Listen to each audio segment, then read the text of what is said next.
สกปรกแมวสกปรก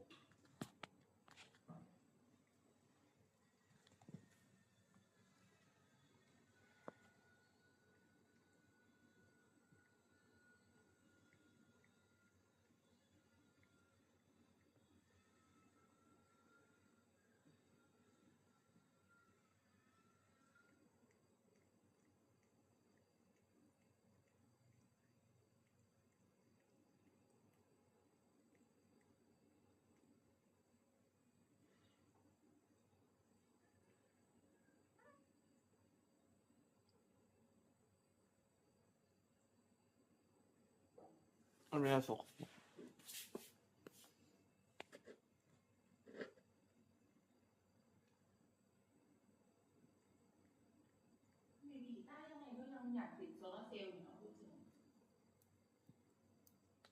มันต้องไม่ขออนุญาตด้วย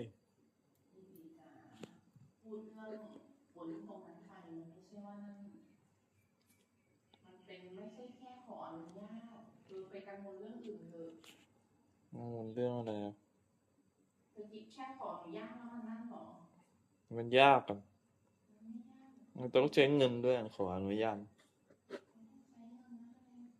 ได้มีเงินเหลือ